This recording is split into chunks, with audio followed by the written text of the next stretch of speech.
Hey, it's your old pal Slim, and this is 70 Millimeter, a podcast for film lovers. Every Monday, I sit down to talk about recently watched movies with my dear friend and artist, Danny Haas. What is with these billionaires and these giant baggy khaki pants in these movies? And our spiritual advisor, Protolexis. Why can't they find some way to allow Batman to move his neck?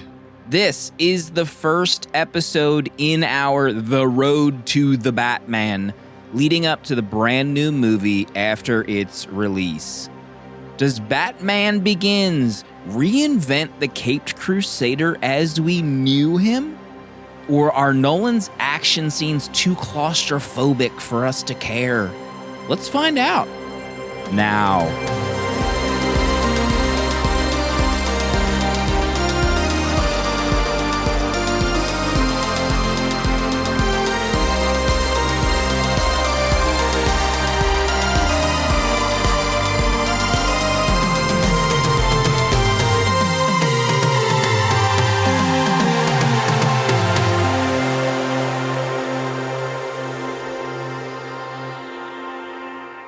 Big night. Should I start the show?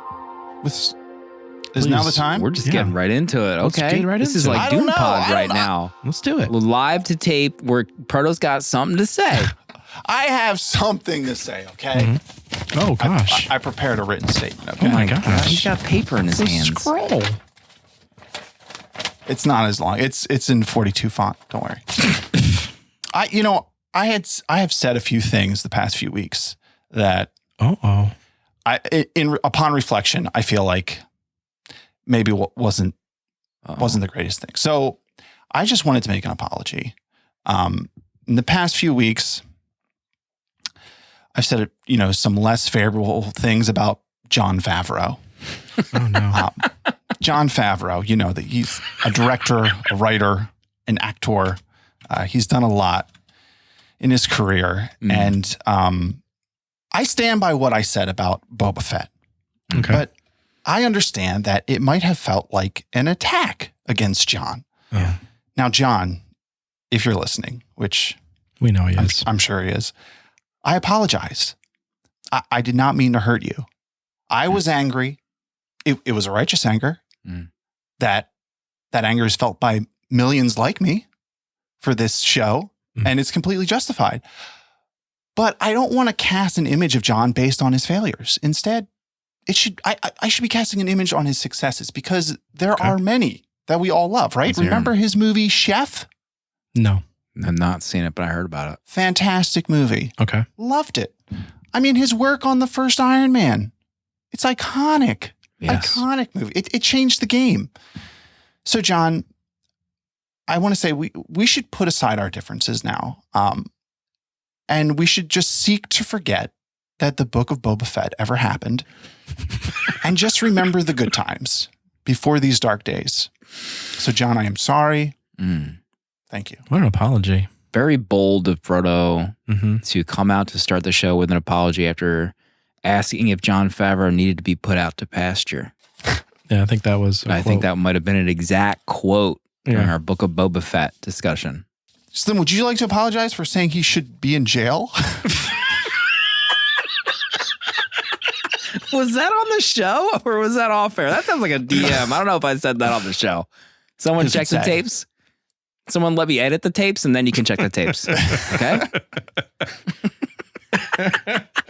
Listen, anyone that has watched the majority of the Book of Boba Fett, they might agree with me.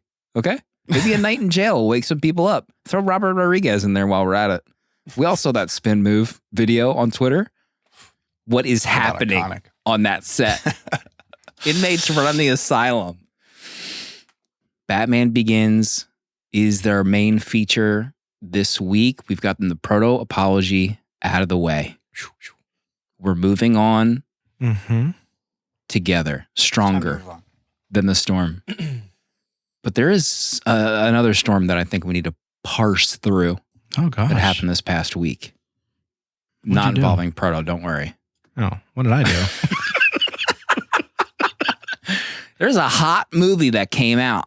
Everyone's talking about it. One of the best movies of the year. Best screenplays. Mm-hmm. Best actors. Mm-hmm. Worst person in the world. Yeah. A lot of internet buzz.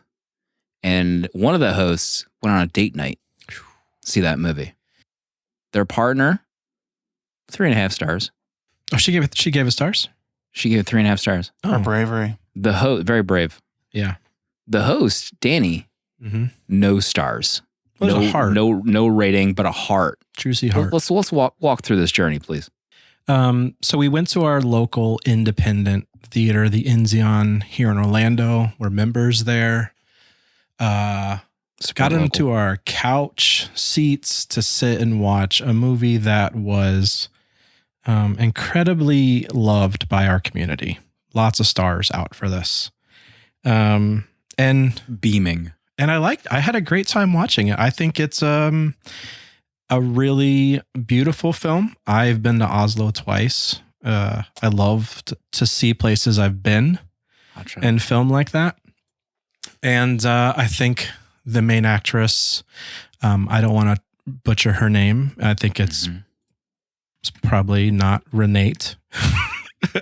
But she's amazing in it. I think she's an amazing actress. And so is the man that she is dating in it.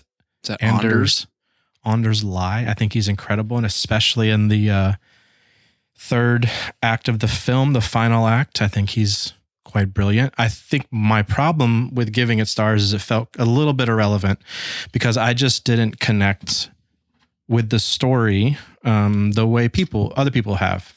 It's not, I know it's a lot of reviews came in about it, like millennials dating, et cetera, but I told Casey, I was like trying to figure out why it just wasn't a 5 banger for me. But we got married incredibly young. 6th and grade. so we didn't have this mid-20s dating scene. So it's kind of foreign for us to watch this portrayed. So it was fine. It's like we didn't really connect with the story, but it's a beautiful movie. Great acting. And so that's why I gave it a heart. I liked it. It's not worth the discourse. Imagine the state of the Discord if Danny dropped a 3-star worst person in the world review. And I wouldn't have given it 3 stars. I think if Feet to the Fire, for me, it's 4 stars. It's a very good movie. Gab, capture that in the spreadsheet, please. I am happy to see these actors in a movie that didn't get widespread and hopefully that they have larger careers after this. Nice. Pardo, when are you going to see this movie? I'm surprised Danny even got to see it in Florida. It's really only like New York and LA. Yeah, me too. Now. I don't know. I don't know anything about this movie other than just, I guess, what you said, that it's just kind of like a story about people in their 20s trying to figure things out in the dating scene. Yeah. I don't know. I'm not in a rush to see it, I guess. I'll see it when it comes to streaming, maybe. Disney Plus. Disney Plus not getting this. Boy. Before we move any further, we should say hello to some new patrons that joined us this week. New friends of ours at 70mmpod.com. Zoe, Nicholas, and Roberto. Robert or Roberto, I'm not sure if that's a typo, but they joined this week. And an update, we don't talk about this, but we added a new tier for $10 a month to get access to exclusive watch-alongs that we do. The first one was The Phantom Menace. And wouldn't it be cool if that watch-along had a video attached to it? Wouldn't it be cool? It would be really rad. And also Proto's audio dispatches, which were big hits. Oh, but we now have 47 interns that joined us on this journey. Paid internship. And we're planning the next set right now as we speak, offline, not on the show. We're not planning on the show. Proto, what's your vibe on the next watch along? I can't it's coming wait. soon. Yeah, I can't wait. We haven't picked a movie yet, right? As soon as we figure that out, it's going to be fun. It was so much fun doing the last one. The 3 of us watching a movie. Mm-hmm. God, does it get any better than that? Sorry, everybody. But does it get any better than that? Right. So I'm looking forward to it. I can't wait.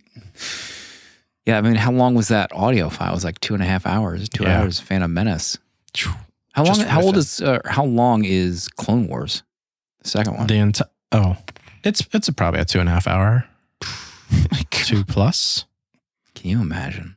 We're not. Even though it's the 20th Clone anniversary. Wars. Is that what episode 2 is called? It's Attack of the Clone Clones. But you're close. That's right. I couldn't remember the full title of the movie. I thought you were talking about the cartoons. Attack of the Clones. Hannah in chat says, if it's Mamma Mia, I will pay. Mm. I've never seen Mamma Mia, but there was a big moment in our Discord watch party for Mamma Mia. 1 and 2, believe it or not. Parto's nonplussed.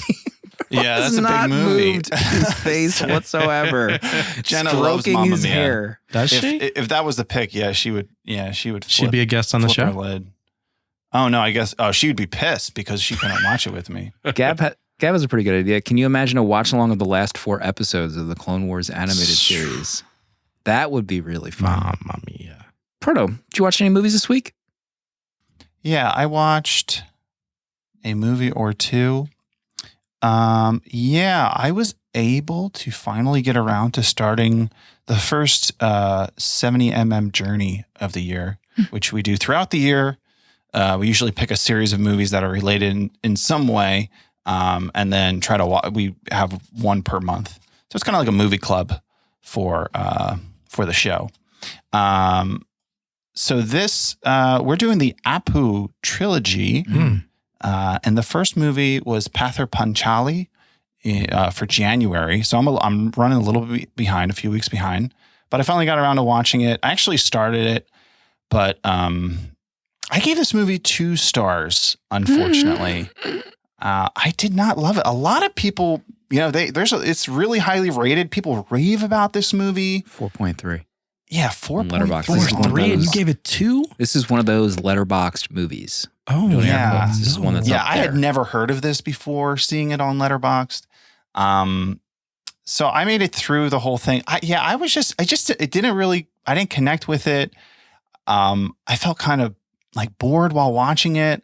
I don't know. I don't know if I was just like in the wrong mood or what. I'm not going to make excuses, but I do want to continue watching them because what I love about it is it's set in India and it's from the 50s. Yeah. Wow. So it's, India to me is kind of like a black box. I know like very little about it, but anything I see is incredibly fascinating. It looks like, it's like India seems just like a magical place. So for that alone, I'm still like very interested in continuing on. And the fact that it's a trilogy of just, like very, very, very much a trilogy. It's about the same family and characters. So I'm curious as to see to where it goes. So I do want to continue watching it. You're not going to be let into India after they see this 2-star review. Yeah. They probably I'll have checked to- that at the border. Yeah. Get his letterboxed out. Let's see the God. reviews for the trilogy. Can you imagine if that happened? You're finished. 4.3 average on Letterboxd. That is exceptionally high. It's streaming on HBO Max and the Criterion right now, and Canopy, if anyone's interested to join. Poster is incredible. Anything else, Berto? I watched a movie. So my dear friend in the real world, my kindred spirit Diaz, he was telling me about this movie, The Lives of Others, and he invited me over. Oh, gosh. Over the Whoa. weekend. He said, "You want to come over and watch this movie?" Because You he had kept a asking date me about it. too. Yeah, I had it was a night date. We actually we made the mistake of starting the movie at 10 o'clock. And then afterwards, we both confessed to each other that we may have both nodded off at different points.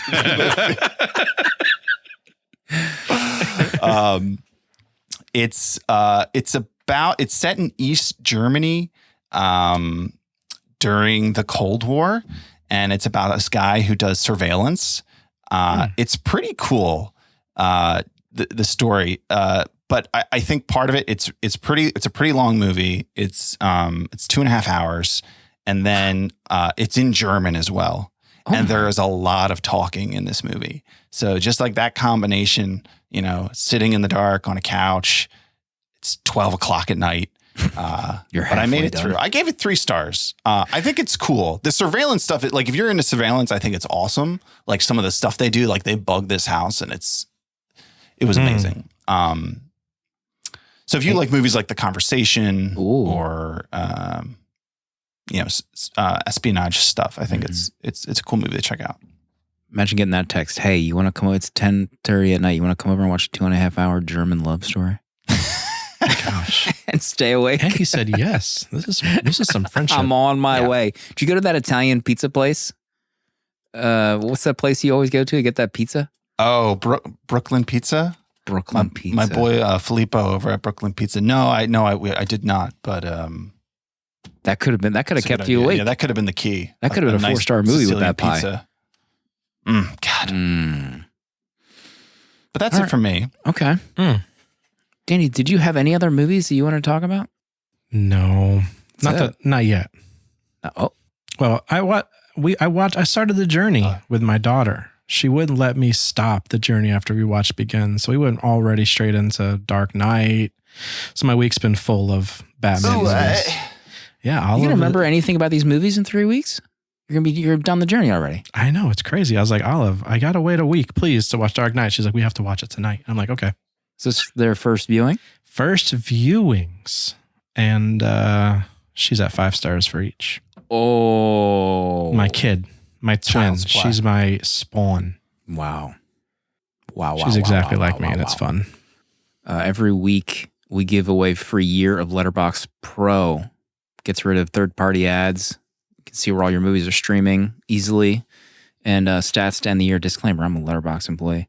But this week's winner, Danny, first of all, we should point out there was a viral tweet circulating this week on Twitter. It was a picture of Kramer, Jerry, and George. The tweet was all podcasts have the same 3 people hosting it, and Danny put together this Photoshop in the passenger seat of a car in 2 seconds. We posted it to our Twitter. I wasn't driving. You talk about a haunted image. Is there anything more haunting than the 3 of us as those characters from Seinfeld, Proto? I don't know. It's weird to look at. It's uncanny. Yeah. Some would say. And the fact, you just know seeing it, it's like immediately knew who we were. Right. We didn't need to Photoshop it. I mean, I'm kind of pissed that I don't look any different than Kramer. It's like the most subtle changes. It's like Kramer just has some like 5 o'clock shadow, and he looks identical to Proto. That's like the only thing that's different. It's so weird. Anyway, a recent Discord friend posted a funny reply to it. It was Jerry putting his hands up in the stage show and leaving. It was Alex. Alex, I don't know if your last name is pronounced Rhino, but if it is, it's the coolest last name ever. Alex Rhino. You just got a free year of Letterboxd Pro. So congratulations. Congrats. Before we get into Batman Begins, maybe I'll just talk super briefly about a movie that I watched. Okay. Please. Oh God, there's 2 movies I want to talk about. Let's go. We have time. Dear friend of ours, artist, close dear friend of ours on the show, Mikey P, was a guest on a Dune Pod episode. And one host, I'm not going to say which one, but they said Inglourious Bastards was just okay. Mm-hmm. And I felt like a crick in my neck after I heard that on the podcast. So I was like, you know what? I need to fire this movie up. I need to make sure that that's not true. Because I had this previously at 5 stars in Letterboxd.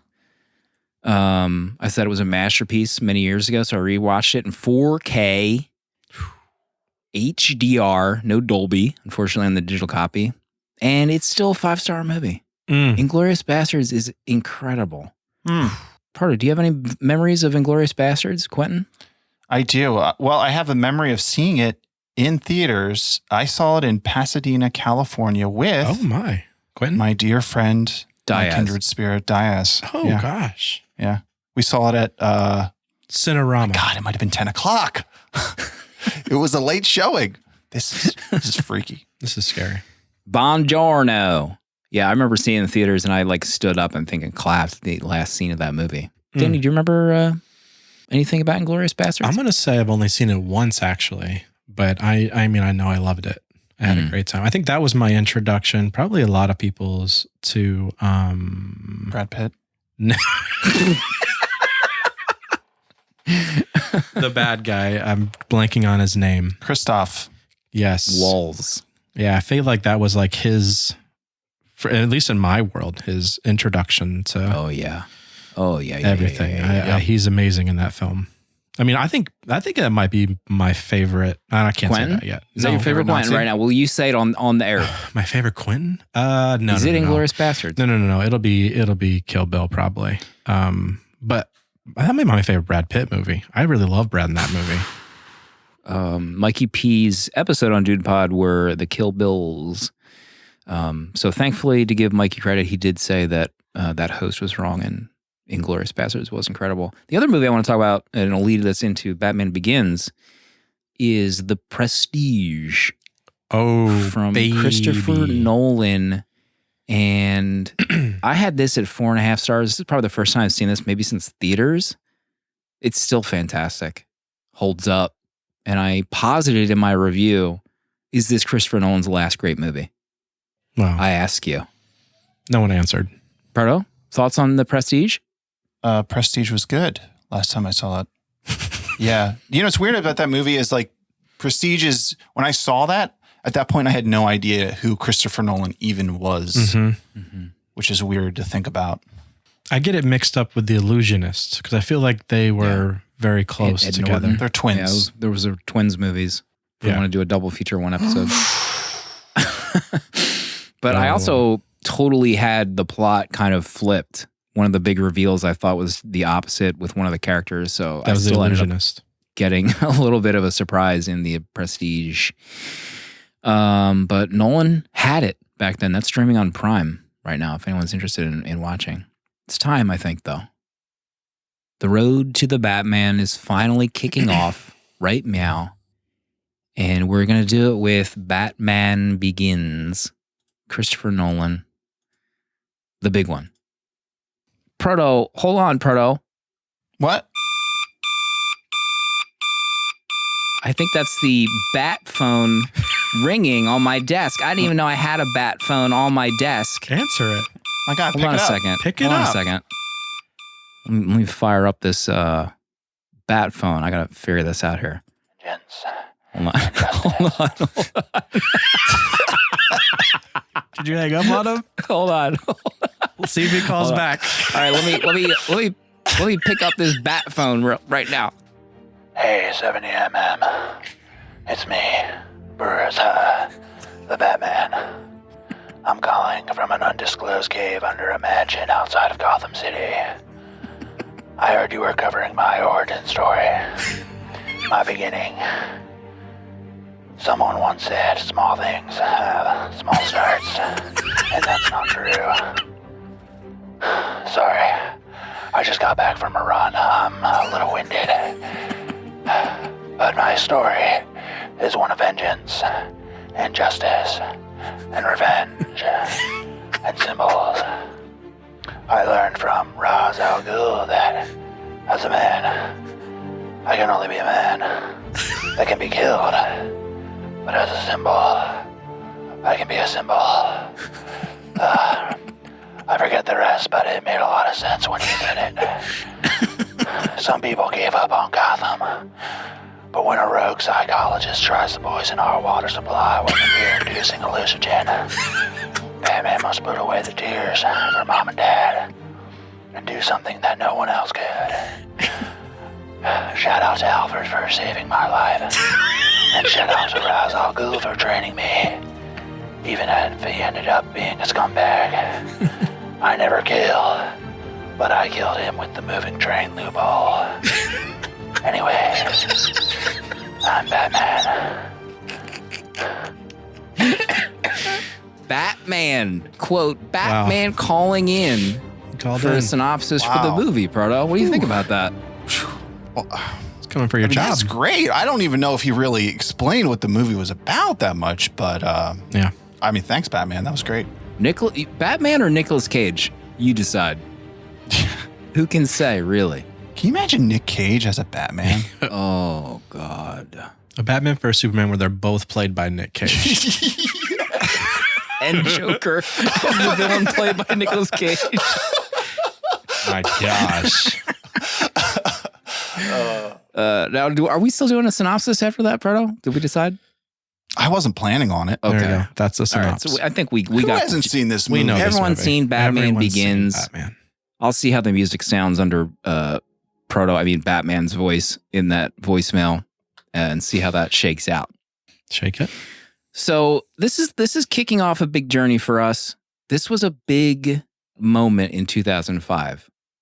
I think for me, I read comics since I was 8 years old, and the Batman franchise was, was burned to the ground. There was no Batman movie franchise for many years after Batman and Robin. So once there was like whispers that they're going to do it again, but they're going to make it like real and gritty. Gritty wasn't a thing when this movie came out. No. What's your state of mind back then, Danny, when this was announced and maybe teaser trailers and finally came out?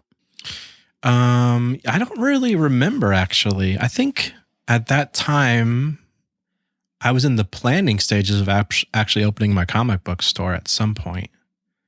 Trying to remember the dates. I think we were fully open for Dark Knight, but yeah, I mean, this movie felt, I don't know, shocking when you see this trailer and what we're about to get for Batman when we have what we have in the past with all the other movies. So I was very excited for this film. The idea of an origin story in a superhero movie feels overdone now, but one for Batman was like revolutionary. Like, yeah, and young Bruce. To think like we didn't get really any origins in all the movies prior. I didn't even realize that until I watched an interview with Nolan. Yeah, I feel like there's always been kind of just a gag that like, oh, origin stories, can we not do these anymore? But to think that this was the first Batman movie that gave an origin is kind of crazy. Yeah, right after Phantasm. Yeah, I was reading some of the wiki before we get into our normal segment for this movie, but the wiki called out about how like historical this movie is for like modern superhero films, cinematography, and like gritty realism in film. And it's almost like I totally forgot about its impact in modern superhero movies. It's almost like an afterthought when you think about the Nolan trilogy, kind of. It's mainly just Dark Knight, Dark Knight, Dark Knight, Dark Knight. Yeah. This film is definitely forgotten about not really forgotten about, but when you talk about this trilogy, it's either you're taking a dump on Rises or you're praising for what we had for The Dark Knight. No one really goes back to Begins to have like the conversation when we talk about Batman movies. Yeah. The forgotten Batman. Speaking of which, a funny thing happened with me and Jenna on Super Bowl Sunday. We were hanging out and she asked me, she said, what movie are you guys doing this week? Oh, no. And I said, oh, we're doing Batman Begins. And she looks me directly in the eyes and she goes, I believe I can fly. Oh, no. I believe I can. I said, Jenna, honey, why are you singing that? And she goes, oh, you don't know? Oh, is there something that you don't know about a movie Jenna, that I can tell you? That's from Batman Begins. And I said, honey, I believe I can fly is from Batman Begins. And I couldn't hold it in anymore at that point. So I just like started laughing uncontrollably. Yeah, she says, wait. I have to look this up now because now I'm afraid I'm wrong. Oh, no. So unfortunately for her, she got Batman Begins confused with Batman Forever, which features the song Kiss from a Rose. My God, double whammy of being wrong for Jenna. And of course, we all know I Believe I Can Fly is from Space Jam. Right. So, right. I mean, those three it's very easy to get all those mixed up. How did she recover? Did she continue speaking to you at the rest of that Super Bowl evening, or was she just quiet?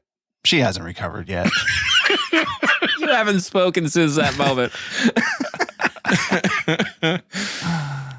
What a All story. right. So with these feature presentation films, when we're watching, we take notes. We write 3 things down that we really want to bring up during our discussion together. So that's what we'll try to stick to for this movie. I'll kick things off with another thing that I just kind of forgot about, which was the music.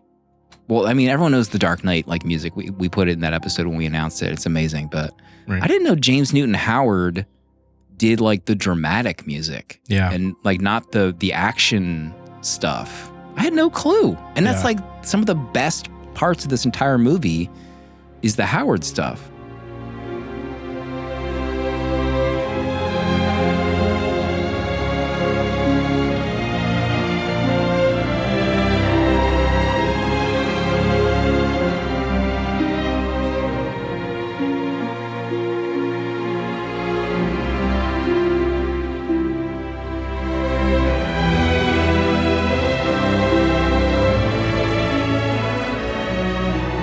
Yeah, when I was digging back through the back matter on the Blu-ray discs, they show Hans and James at the soundboard, and I was so confused because I had just assumed that Hans did everything for all three movies.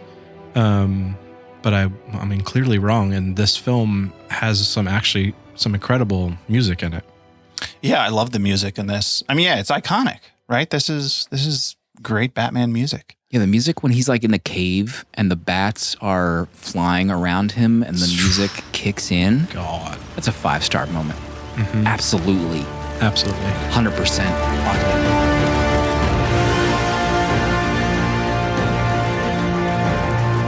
But has the music ever been wrong for a Batman film? Yeah, we've been pretty blessed with Bat music over the years. Very blessed. Elfman. Danny, what's number one on your list? My number one that I would like to discuss is just to talk about Christopher Nolan for a sec. Because to come into this film with his track record, Memento is all I had seen of his. I didn't see Insomnia. But to like stroll into Warner Brothers because you had a call that they might be working on Batman, and to pitch this grounded Batman story that we had never seen. And on top of that, a complete origin story where we don't even get Batman for, I don't know, half the film, not half, but a lot of the film, feels insane to me that Warner Brothers would even put that much faith into Chris and his ideas. But it's insanely impressive to me. 'Cause I had assumed that The Prestige was before this. But The Prestige is sandwiched in between this and The Dark Knight, which is incredible to me as well. I mean, his run of films after this is just mind-blowing. And I think at this point in like 2022, we all have our opinions on Chris coming after, the Tenet release debacle and all that kind of stuff. So our opinions have changed on him, but at that time, it's like he was still feeling like an independent film director coming into this Batman Begins movie, and his push to still use 70 millimeter film, to still film not on digital, all the practical effects. It's just, I mean, this film holds up incredibly well, especially so much of the fight and action scenes. Yeah, that's kind of my first note as well. It's just that regardless of what problems people might have with this movie, it's just, to me, it's a really well executed and like thought out story. I mean, it's long, it's 2.5 hours, but there's like so much that's like fit into it. And to be able to make a modern, realistic Batman and, kind of like something that hasn't been done before and do it that well is really impressive. Right. I think looking back at his career and how it is today, like it's pretty insane that we got Christopher Nolan to do a Batman trilogy. Right. Like based on like his actual talent. Like I think it was Memento and then Insomnia. So if you're watching Insomnia, you're like, this guy's got something that we want. Right. So you can kind of get a vibe. But he did co-write it with David Goyer, who was known for the Nick Fury television movie with David Hasselhoff. But he also did Dark City. He did Blade, the Blade trilogy, for better or worse. But so he's a comic book person. I mean, it's like between Batman and Begins and Dark Knight, he does The Prestige, and then between Dark Knight and Dark Knight Rises, he does Inception, and then right after Dark Knight Rises, he does Interstellar. Like his this stream of movies is baffling to me. Yeah. Pardo, what's number one for you? So I really love Morgan Freeman's character of Lucius Fox in this. He's probably my favorite character in this. I love their relationship, how it forms, and then just using that character to have the explanations for the tech and where it comes from and how it's made, and kind of, just towing that line of, this is set in a reality. It's supposed to be like, we have to have explanations for all this stuff. But then, of course, it's Batman. So you have to kind of have a, put some of put some of that away because, you know, it's a guy in a bat costume. Right. But just like towing that line, I think it does so well with that character. And then just, I think Christian Bale and Morgan Freeman have great chemistry in those moments. You know, it's funny, just like the old nod and wink thing that they have going on. I love their relationship in this. Yeah. The moments with them bring like levity to this like dark movie. They're funny. They're Morgan's adorable. Like, I love this man and his bow ties. So it's just, and he's straight out of the comics. I mean, Lucius Fox in the comics I feel like it looked exactly like Morgan anyway. I mean, it was crazy. What do you think he was doing 9 to 5 down in that basement? Oh, baby. Like what is like what's Playing his- solitaire. The dream job. playing solitaire for 8 hours and then clocking out. And then I was like, when Rutger Hauer came down and fired him, I'm like, what are you firing him for? He's doing nothing. He's like literally just breathes air. Like, who cares? He doesn't give a crap about But this job. that applied sciences area, are you kidding me? Like, just to walk around down there, the tumbler hiding under just, you know, tarps, and then just pulling out the suit for, you know, the armor for soldiers that was never used. I love all the explanations for every bit of gadgets that were just waiting for Batman to use, or Bruce.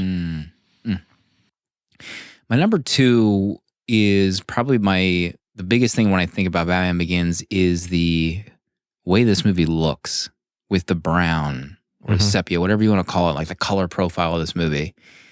It's so distinct. And I remember when this movie came out, you know, they wanted to really differentiate from all of the camp and the Bright history colors, of the Batman franchise. And what better way to do that with, like, you know, a lot of broad daylight scenes. The brown is everywhere in this movie.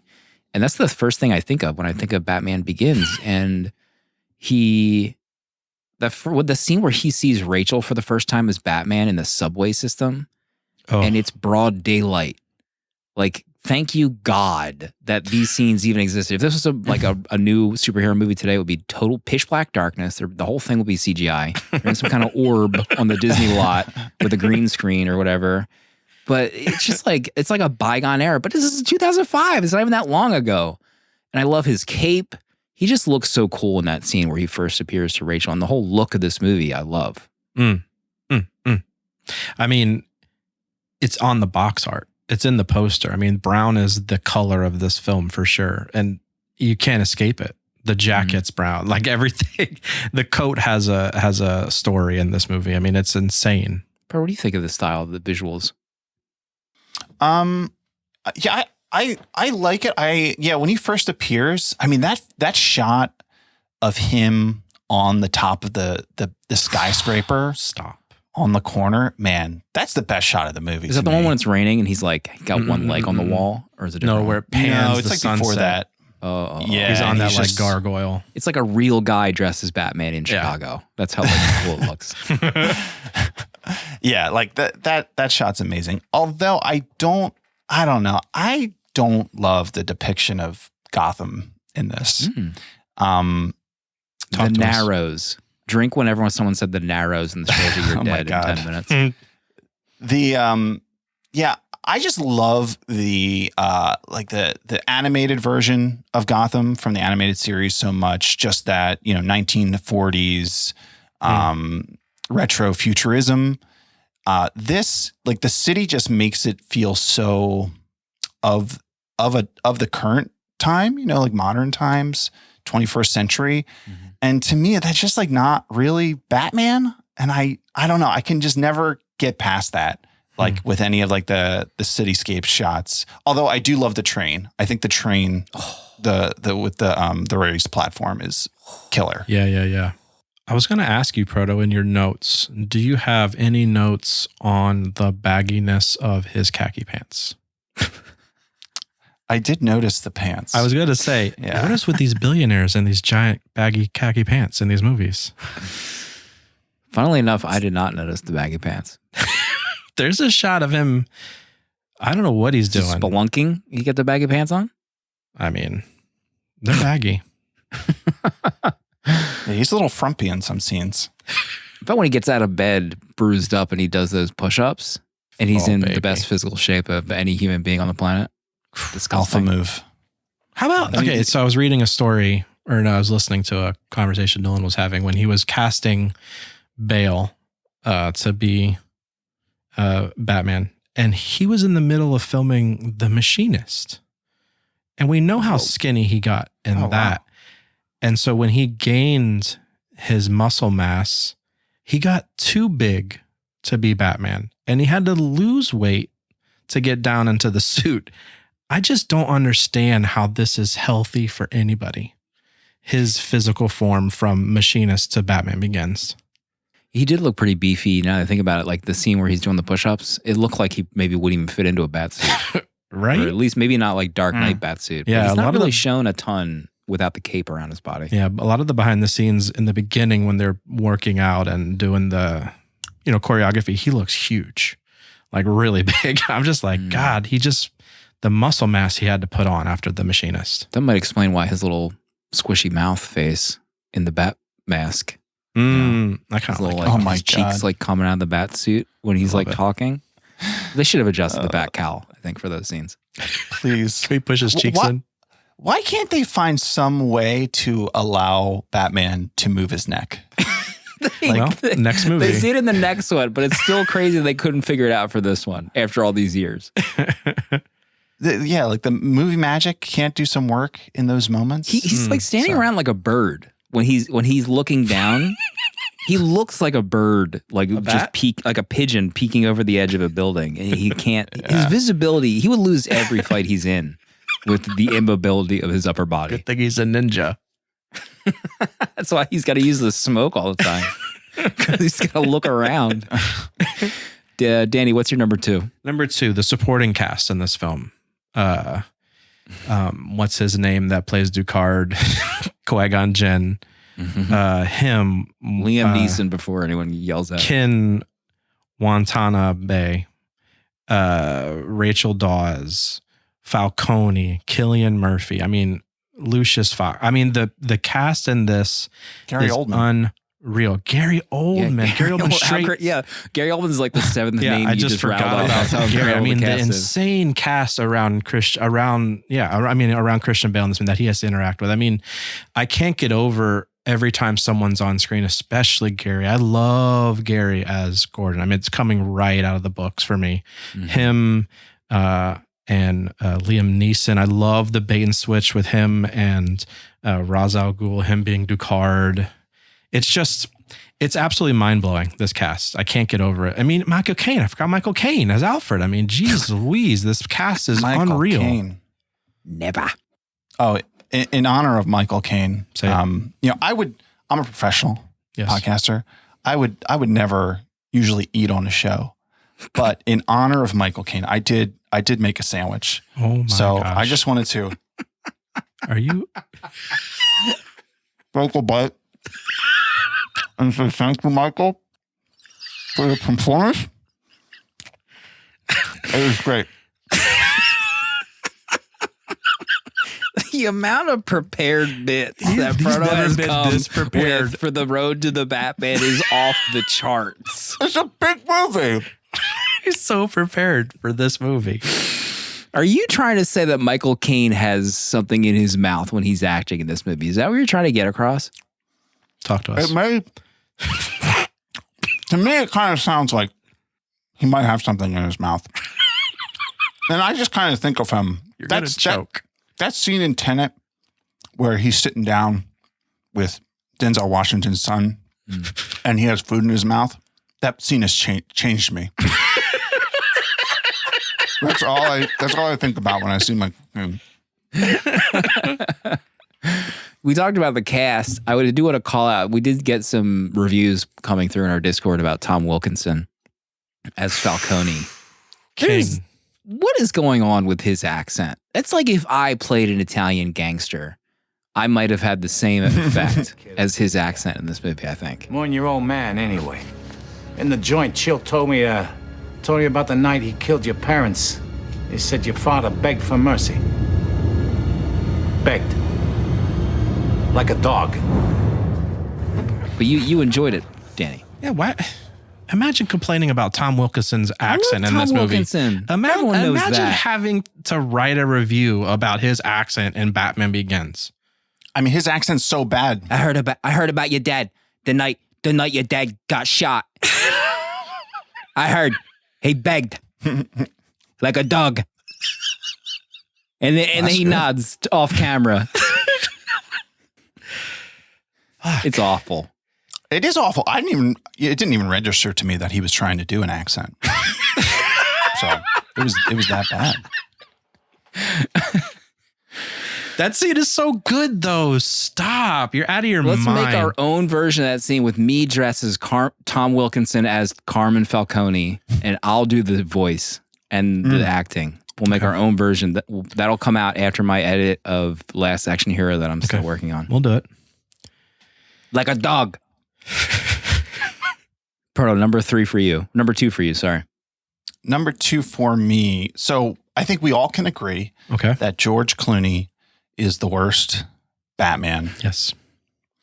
And I would hope that we could all agree that Scarecrow is the worst villain in any of these Batman movies. No one's agreeing with you on that. This mask.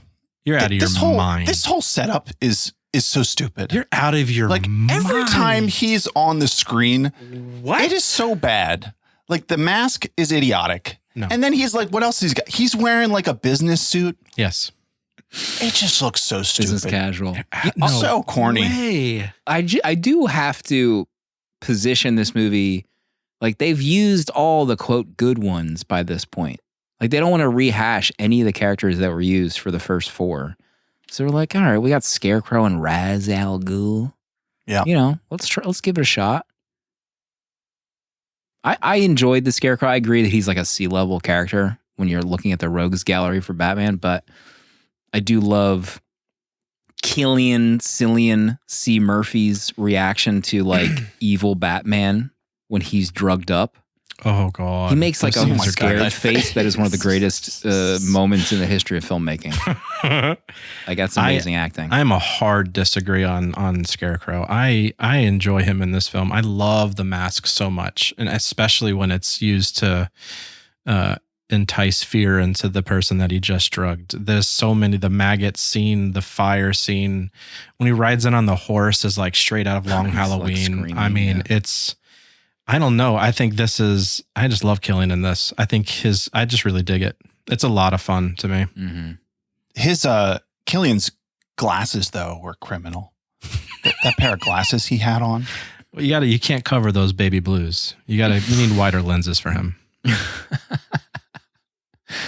My number 3, I think these got poked fun at as well this week in our Discord, potentially from Proto in about 30 seconds. But I do love some of the famous quotable lines in this movie. You know, at the time, you're really wondering if this is even going to be a good Batman movie. So when you're seeing on screen that they have some great music, they got a great cast that I'm watching here, and then they have like some quotable lines, like when Bruce's dad, "Why do we fall?" Love that line. And then also Rachel Dawes, when she finds out that Bruce, well, first of all, almost tried to murder Joe Chill, and how he'd be like, you know, your dad would be ashamed of you. And then she sees him as like playing the part of a drunk rich guy. It's not who you are on the inside. It's what you do that defines you. And then he says it back to her later in the movie. And then he jumps off the roof. Chef kiss, in my opinion. Yeah. Love that stuff. Love it. Love it. Eat it up. How about Scarecrow quoting FDR? Nothing to fear but fear itself.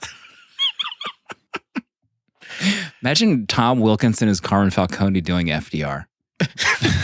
I'm not going to do that. Please don't. You know, there's I saw people, who were making fun of like the dialogue and stuff as like corny or whatever, but I actually really liked it. I think Nolan kind of hits the nail one too many times. Like, Nolan, we got it. We got it. Why do we fall? But I still like it. I like how he really works in his themes into the dialogue just to make sure you get the point. But I thought it was like I don't know. I liked it. I like the way that the script is written, and just like him just seeking to communicate these ideas about vengeance and justice, and Bruce Wayne trying to figure this all out of like who he is and what his role is. I thought that was like well communicated. The one thing that I had read in the wiki, which I did not realize, was I think in earlier drafts of Batman Begins, Rachel's character was Harvey Dent, which like reading that, I was like, holy crap, that makes perfect sense. You know, like a young Bruce in love with Harvey? Young Harvey Dent as opposed to Rachel, like, and them being maybe childhood friends. Like that would have been insane. And then have that carry over into the next movie. Mm-hmm. I enjoy Rachel's character. I enjoy Katie Holmes in this movie, but like that idea that almost happened would have been so rad, because even in the second movie, like spoilers, doesn't end very well for Rachel.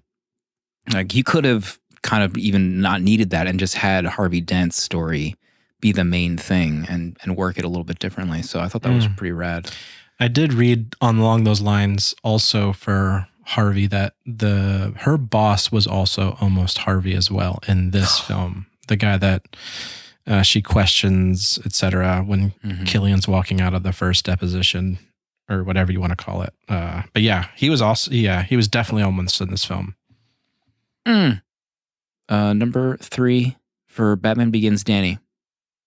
Number 3, one of my favorite parts is in the beginning. The whole Wayne training to become a member of the League of Shadows, not necessarily Batman, but just to be trained as one of them to fight crime in Gotham.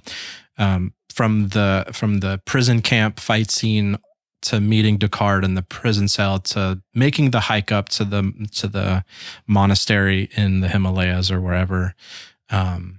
I enjoy that whole section so much. I kind of forgot about it because, like I said, I always think when I think about this trilogy, I think of Dark Knight, and I watch Dark Knight 99% of the time.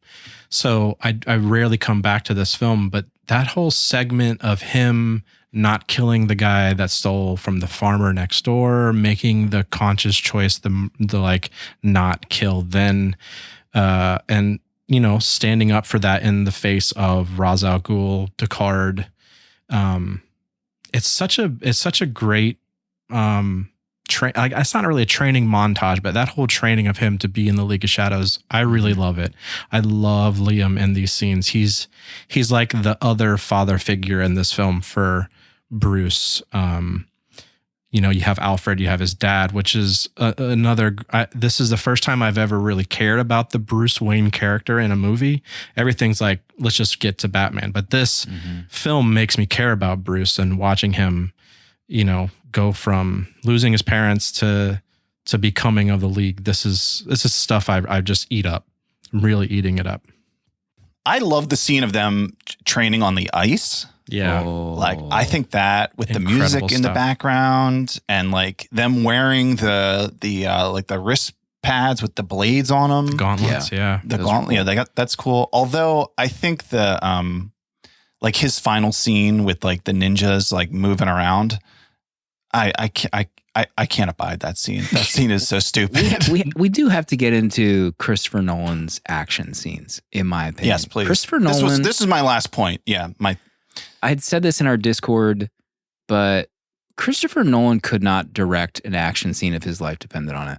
I don't know if he just gives the camera to somebody else who has no experience on a set, no idea how to work a camera, but almost every fight scene in his movies is too close. You can't see any of the moves that are happening, and the editing is just so bizarre to me. And this is like Tenet was the same way. There was a lot of stuff in Tenet that looked like he just filmed it in a closet. But I don't know what it is. Maybe he thinks that maybe that's more realistic. Like you're not seeing everything, but like get like a seasoned action stuntman director to tell you to move the camera back a little bit. Part of what do you think? That seems like a crutch that you see a lot. I feel like you see that in Bond movies. I remember the Bourne trilogy, I feel like is full of that as well.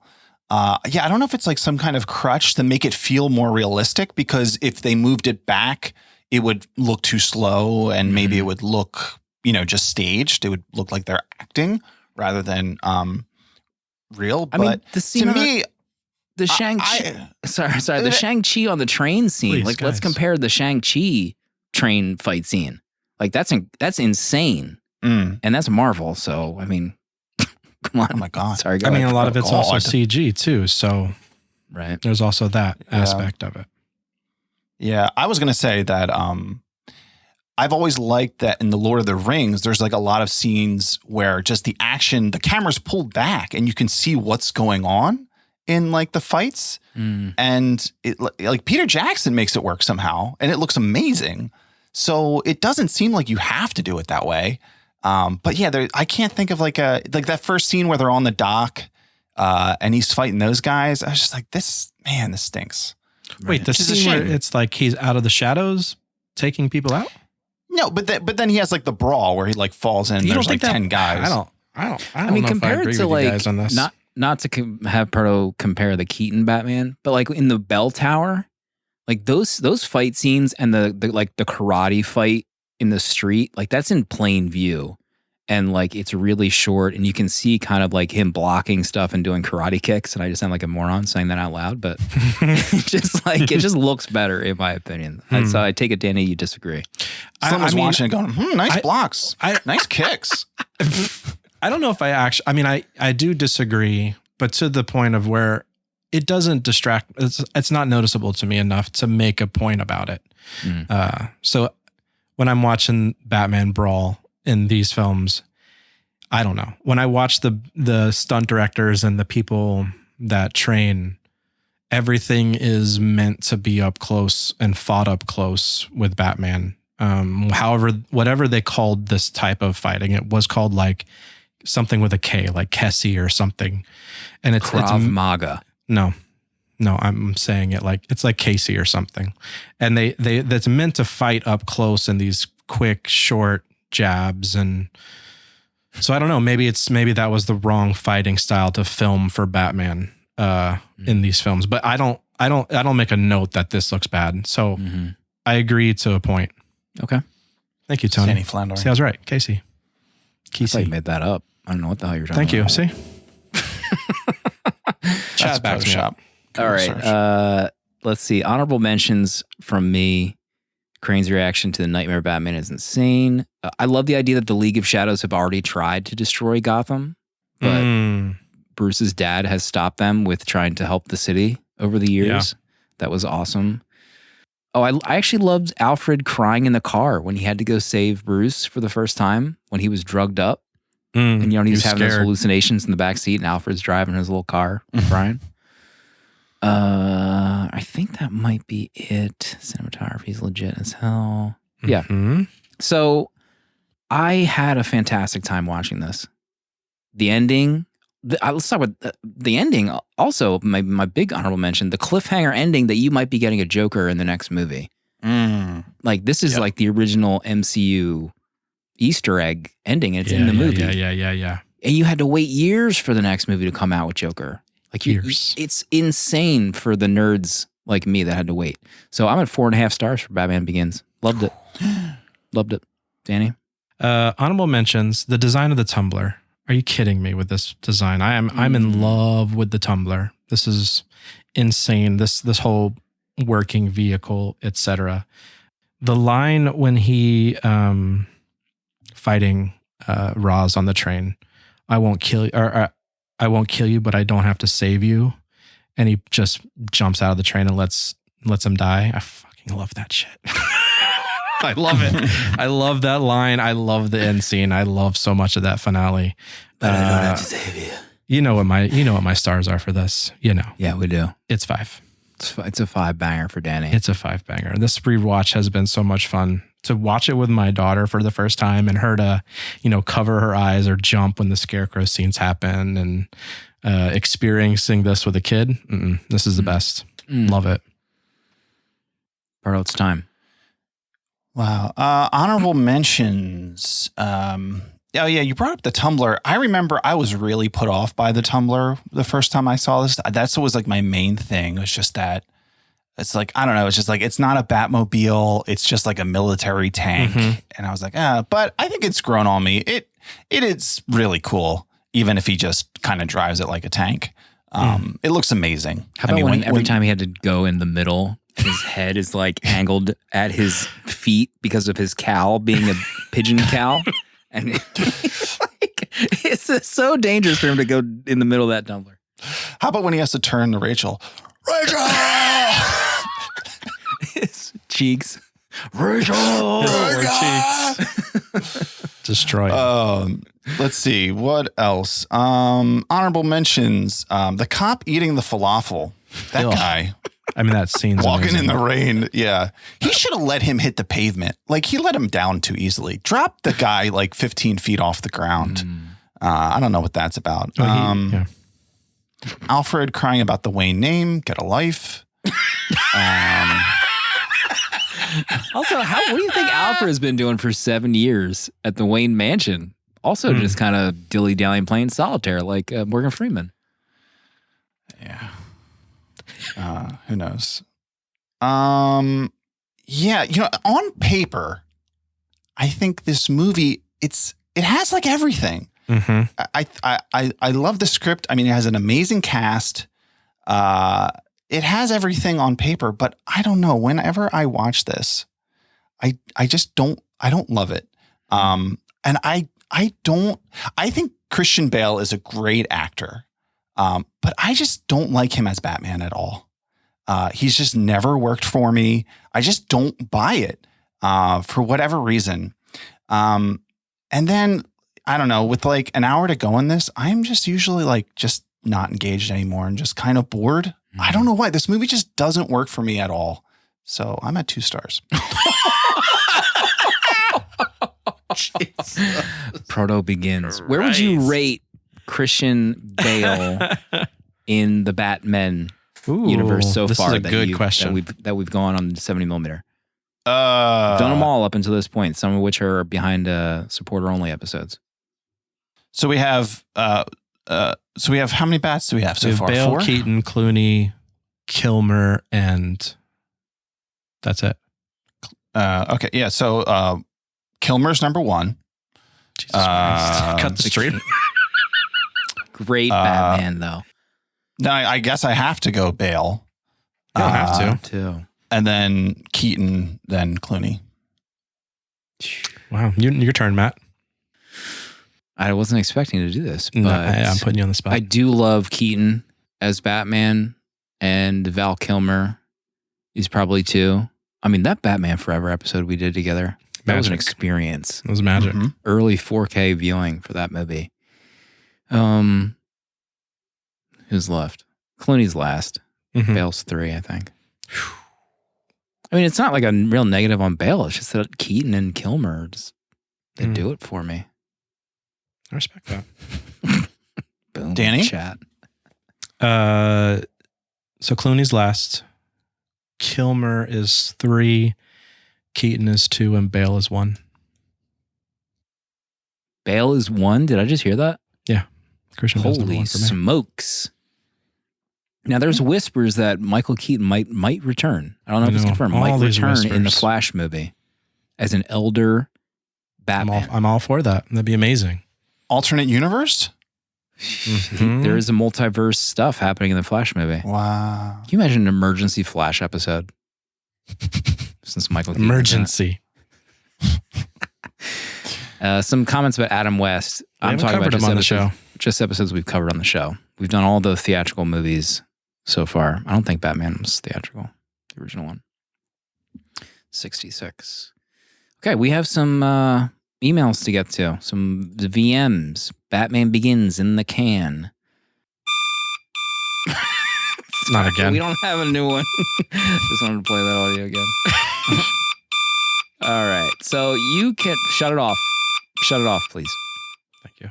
You can email us at 70mmpod.com. Send us an audio file. Drop us a VM. And let's get to a letter that we got. Let's see. Let me refresh things. Make sure we don't miss anybody. Subject line, Bex Checks begins. Take a drink. Take a drink. Give you an indication. Dear Proto, Danny, and Slim, or is it Kramer, Costanza, and Seinfeld? I'm so excited for you all to be covering the Batman trilogy. I've realized recently that I'm a big fan of beginning movies in a trilogy series. My favorite Lord of the Rings movie is Fellowship of the Ring. Mhm. And my favorite Star Wars prequel is Episode 1. Shout Thank out you. to Danny on our shared love. And yes, Batman Begins is my favorite of the 3 films in this series. It's a very bold statement. Bexton said That is that. very bold. I like that. I think I might be in the minority here. There's Mhm. something You so are. special about watching all these characters being introduced and seeing their development unfold. Cillian Murphy is something else in his role as Scarecrow, and he's a delight to watch on screen. Gary Oldman is believable and perfect as ever. Michael Caine is forever Alfred, no matter who comes along after him. Speaking of which, sorry to interject, I had maybe blocked out that Alfred is being played by Gollum from The Lord of the Rings. What are you talking about? Did you know that? In the new Batman movie? Oh yeah, Andy Serkis Serkis is Alfred. Alfred. Can we pivot? I don't know if we I don't maybe know we if can should change do it this pick. anymore. before it comes You're out. not inspired Inspired to me. pick. It's not a lie. I saw it and I was shocked. We got back to back to this email here. Okay, sorry. Christian Bale figured out how to play Batman and Bruce Wayne with equal measure and Mhm. care chef kiss. Mhm. And I always wished Katie Holmes got to stay in the series. I imagine how it may have changed or influenced the rest of her career as an actress. Mm. Anywho, circling back to faves, do you hosts notice yourselves favoring one movie of a trilogy? If so, do you tend to like the beginning, middle, or end movie? Curious to hear your thoughts. Danny, what about you? I'm thinking of trilogies, and I'm all over the place. I'm a mess, Bex. I can't You're a answer mess that right question. I'm a Sure. Return of the Jedi fan. I'm a Phantom Menace fan. I'm a Fellowship of the Rings fan. I'm a Dark Knight fan. It's like Back to the Future. I'm all over the place. Which is it? Back to the Future 1, 2, or 3? Is it 3? no, The God, no. Western one. No, no one's. Yeah, I'm no one 3, Back picks to the Future. Western. No, Yeah, Nobody 3 for watches me. the Western Back one. to the Everyone Future. says they love the Western one. They don't watch it. You They don't can't watch it. sit through that thing. they've seen it. I saw the once. third one like 4 times before I saw the first one. God, that's a lie. Stop lying. It is We're not on- a lie. We're on tape. You're gonna wake up your kids. Last Crusade, my fave of that trilogy. Yeah, it's really hard to. Yeah, I don't know if I guess I'm all over the place. Mm-hmm. Yeah, I think it's harder to say which is your favorite, but I think we can all agree. Usually, the third movie Yeah, like is an ending. is not as good. Spider-Man 3 jumps to mind. Yeah, I haven't that's seen true. that in a very long we're time. Spider-Man 2 fans. Mad Max trilogy. Beyond Thunderdome. I don't have any memories of that movie. What kind of question is this, Bex? Bex wants to destroy This is a us. good question, Bex. That's what she's trying to do. She's trying to take us down from the Bex inside. Thank you for your games. distraction. She's playing Bex games. The call's coming from the inside the house. Thank you, Bex. I was not expecting Bex to say The Batman Begins is her fave of the series. It's embarrassing. Did we pass the Dune line? What's the count Was on the this threshold? episode? We might not 5, have with that 2 4, stars. and a half and a 2. Can someone do the math on that? I can't do the math on I'm that. not doing math. Let's hear Cab knows. some VM from our dear friend Andy. Hey, what's up? It's Andy from Orlando, and I just wanted to leave a voicemail. Orlando. You guys are talking about Batman Begins. I love this movie so much. It's incredible. The cast, the storyline, the score, the world building, special effects, writing, the directing, all of it. My list of lines that I quote on the regular include never, why do we fall, said to my 2-year-old all the time. It's not who you are on the inside, but what you do that defines you. Tell him that one joke you know and swear to me. I love this movie again so much to the point that the first time I watched it was in high school with my girlfriend and her brother in theaters. With about 30 minutes left in the movie, she leans over to me and tells me we have to leave because we need to take her brother to work. I leaned over to her and said, Dump you her can ass. take him. I'm going to stay here and finish the movie. So I finished the movie in the theater and then waited for her to come back to pick me up afterwards. It was at that moment I knew that this movie was special. Anyways, I am so excited for this journey. Love you guys. Talk to you guys later. Bye. Andy. That's the best. insane. Your dad, he begged like a dog. Thank you, Stupid. Andy. Appreciate it. Appreciate you. Love you. Final VM for this week comes from Max. Hello, 17mm. Little Sizzle here from Down Under. Just imagining this is like about one of 30 voicemails you're getting for Batman Begins. So Batman Begins, more like Batman Beguns. For this film shall never stand alone for me. It's as though I had a friend and then met his sister and fell in love. I'd be grateful for my friend, yet the love would be strongest for the second movie. Yes. This is a 3.5-star movie for me. Oh, it feels a bit comic booky with all the sword play. Looking forward to the guns.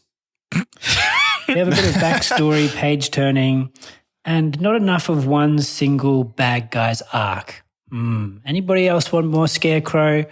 Proto does. Well, I know that my little 6-year-old, there's a monster under the bed self, does not want any more. Doesn't mean I didn't love Batman, Uber Batman's frothing black tie mouth. A little beautiful moment. And I also had a heart-softening moment when little Bruce was nurtured and comforted by Alfred when he said, "This is my fault." And Alfred came up and said, no, it's not your fault. So looking forward to The Dark Knight. Love this movie. Love this community. Goodbye. Max.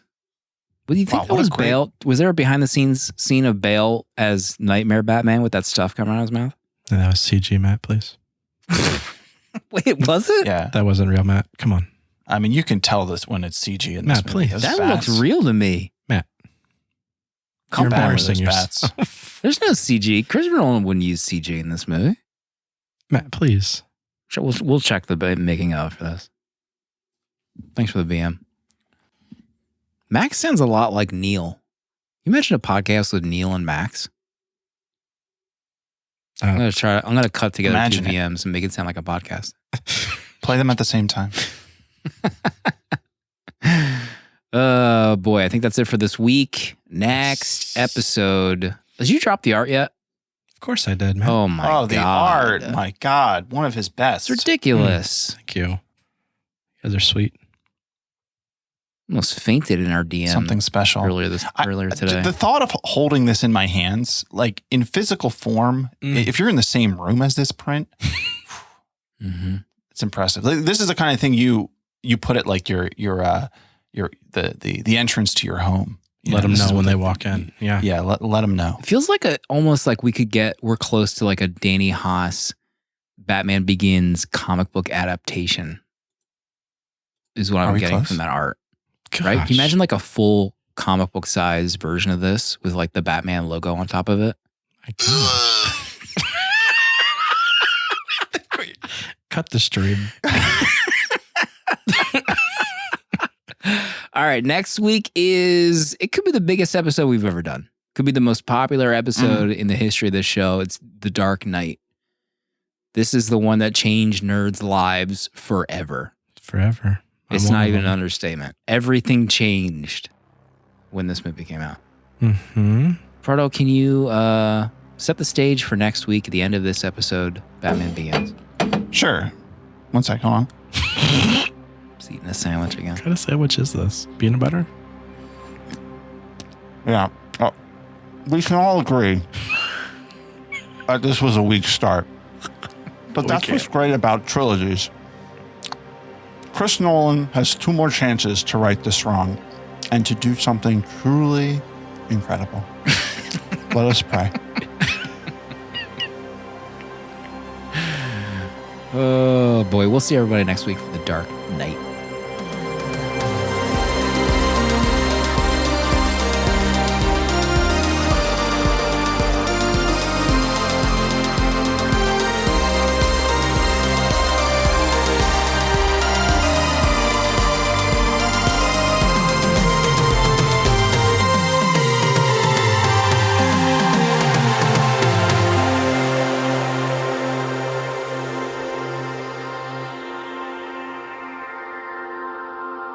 $70mm is a tape deck production featuring original artwork provided by Danny Haas.